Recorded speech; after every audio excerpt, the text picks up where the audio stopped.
Hello, thank you for joining me in this week's market update. Latest news. Nuclear talks between the US and Iran are set to resume later this week, where Trump has set a 1-month deadline for the talks to reach an acceptable agreement.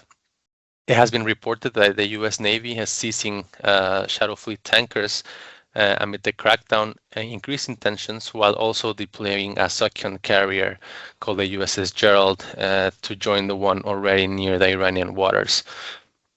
The impact that we've seen in energy markets is increased volatility, particularly in oil prices, which are bouncing between 67 and 70 dollars per barrel on this diplomatic uncertainty. The geopolitical risk premium is supporting prices despite a very well-documented oversupply story, where almost 300 million barrels of sanctioned Russian and Iranian oil are floating at sea looking for buyers. The markets are expecting the outcome of these Geneva talks in order to look for further direction in this market. On the other hand, we have the European carbon market being under criticism, this time by German Chancellor Merz, who at a summit said that it's hurting industrial competitiveness within Europe. A leaked document by the European Commission is hinting at easing of free allocation benchmarks, which it has prompted a big sell-off in carbon markets. EUA prices have crashed to around 70 euros per ton, which is a 5-month low and down more than 20% from the peaks that we saw only a few weeks back. Investment funds have cut their net longs for a third straight week, clearly reflective of what's been happening in price action. Also, this sell-off has impacted power markets. For instance, German power futures have hit a 10-month low amid the carbon sell-off. The policy uncertainty is winning more relevance as price driver as weather or emission fundamentals, which is still directing tighter supply fundamentals in coming years. The industries are lobbying hard right now for the ETS reforms, with the main arguments being loss of competitiveness with Chinese manufacturers, but also increased trade barriers with the US. The volatility is set to remain high until more clarity is given by the European Commission. The reforms are set to be reviewed later this week in July. Weather.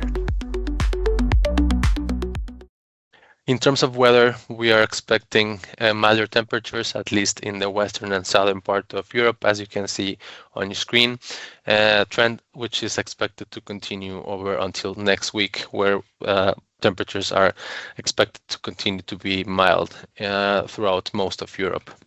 Precipitation depends on the time frame that you look at, but wet weather is expected to continue throughout the entire region, which may not be accompanied by too much strong wind, maybe with the exception of the Iberian Peninsula and the North Sea in the short term. Macroeconomics. In the macroeconomic section, we don't have new data which we would normally follow. However, the story about the US employment and inflation has been shaking the markets.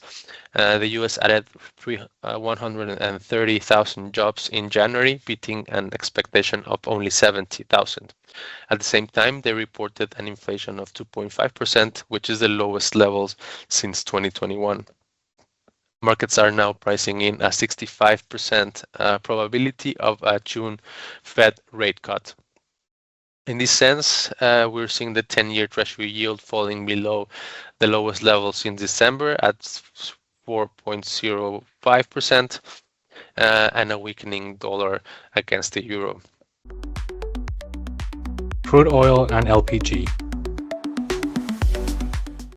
Oil prices have fizzed a little bit, as you can see over this past week, across the entire curve, with calendar products coming down a little less than 1%, which is also true for Brent and WTI. The oversupply story that I mentioned earlier is clearly cased here with the monthly report by the EIA expecting an oversupplied balance, as you can see at the bottom of your screen. Natural gas. Natural gas has remained a lot more steady and is a lot more attentive to weather, since the storage situation continues to be one of the main drivers in the gas space. The storage deficit versus a year ago continues to hover between 10 and 15% of the deficit, and with milder weather expected in coming days, the situation might not get worse, at least. This is true for the entire European zone. However, if we take a look into specific countries, we can see that the situation is a little bit more worrisome in countries such as Germany, the Netherlands, and maybe a less extent in France, with a special mention there of 17% of current inventories in Ukraine. Of course, we know this is a special case, but if they continue to see colder weather, then some European gas flows will be needed to export into Ukraine.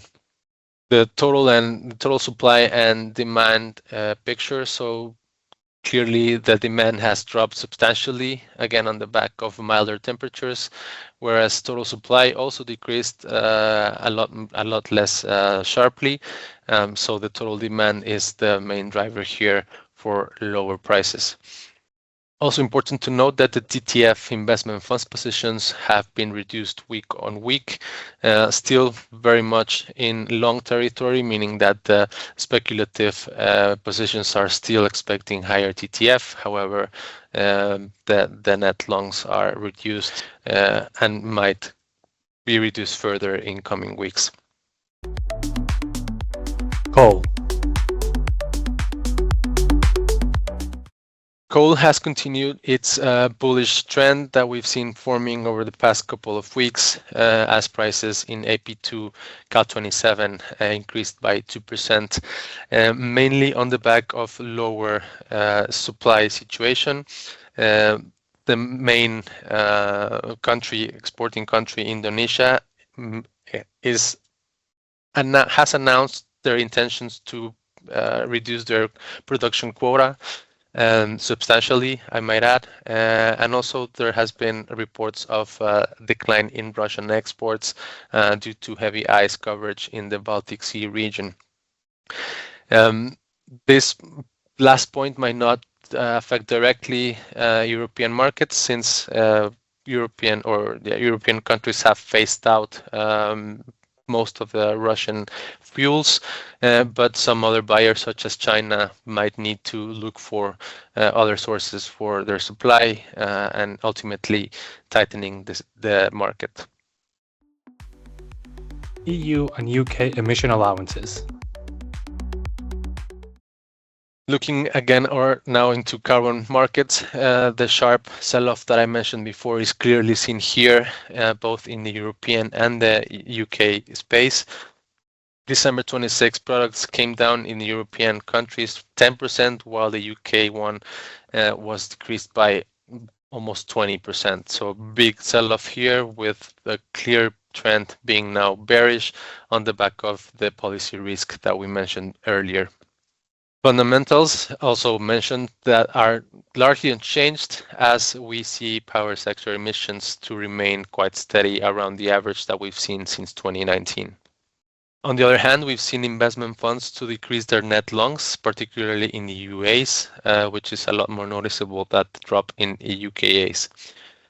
As the markets continue to sell off, we can expect sharper decreases if the price levels trigger stop losses, and we think this has already happened.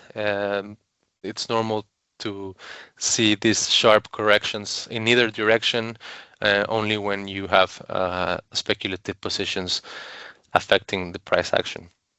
As a reminder, wanted to include this graph on this update just as context of what has been or what is still expected in the ETS outlook for 26 and onwards. But as I said before, this will be under discussion for this week as we are seeing more and more EU leaders talking against the ETS. Electricity. As mentioned before as well, electricity prices have been largely following carbon markets with a substantial drop, not only in calendar products, but also in quarterly products as well. This is true for Germany as a benchmark for Europe, but if we take a look at this slide, we are seeing that most of the European countries are behaving in the same way, with a special mention there for Italy with a very dramatic drop for the Euro Plus One product.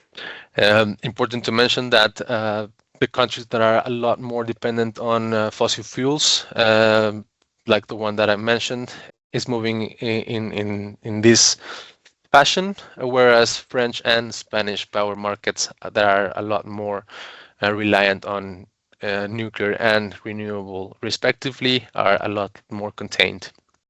Also important to mention that Nordic prices have also declined, albeit a lot more slightly than European ones, given the still tight hydrological balance situation in the Nordics. Total grid demand in Europe remains high, certainly above the average of the last 6 years, and still very much above the 2025 levels as well. Residual load, on the other hand, has hovered around the levels since we've seen since the start of the 2019. Focusing on French nuclear generation, we are seeing a satisfactory output here for France, although the recent outage of some nuclear plants reduced the production here, as you can see there, for the first couple of weeks in February. But then these are set to resume, and it has been quite satisfactory since. Taking a closer look into generation, so renewables, we can see how wind generation has been a bit volatile at times, but has now performed well over the past couple of weeks. And the same can be said for the hydro reservoir generation, which has been performing previous years. Solar generation on the left bottom graph of your screen is set to increase as we go now into or closer into spring months. On the other hand, we have fossil generation, particularly looking at gas, which is the first graph here. A lot more of gas generation compared to previous years. But also important to note that coal has also been weighing more in the supply mix compared to previous years. And as I was saying before, the hydro situation in the Nordics is particularly worrisome due to their supply mix. It's expected for them to reach an all-time low in terms of the hydrological deficit. And it will be interesting or very important to follow this closely for the Nordic region.